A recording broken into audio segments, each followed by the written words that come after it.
So hear me when I say, I know Donald Trump's type.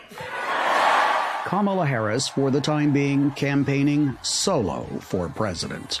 Among those under consideration to join her as the party's vice presidential candidate are a bunch of governors, including Roy Cooper of North Carolina, a Democrat who won twice when his state chose Republican Donald Trump for president, and Josh Shapiro of Pennsylvania, which both parties consider a must-win state in November.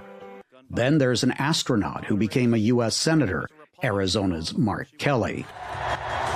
With the Democratic National Convention just weeks away, it will be a rushed process. The danger of an accelerated process is that things will be overlooked, mistakes will be made that a more leisurely process would have prevented. But she has no choice.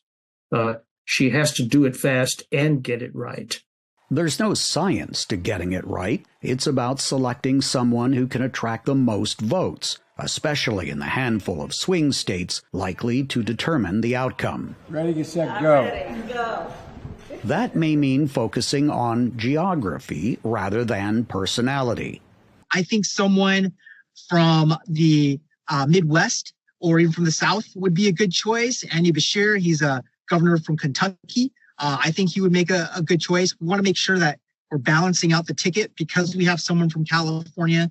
That someone from California is Kamala Harris. And since political considerations rule out the presidential and vice presidential candidates coming from the same state, that rules out Governor Gavin Newsom, widely expected to be a presidential candidate in a future election. What about two women on the ticket? Gretchen Whitmer is governor of the important swing state of Michigan, but does not appear keen to make history that way.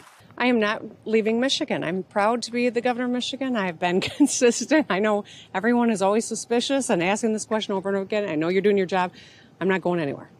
Popularity as a governor or success in Congress does not guarantee making a big splash as a running mate, notes the author of 2 books about the vice presidency, Joel K. Goldstein. Are they ready to shine on the national stage, which is quite different than running in one state or one district? The second in command is also ideally someone the voters are comfortable with, just a heartbeat away from the presidency. Steve Herman, VOA News, at the White House.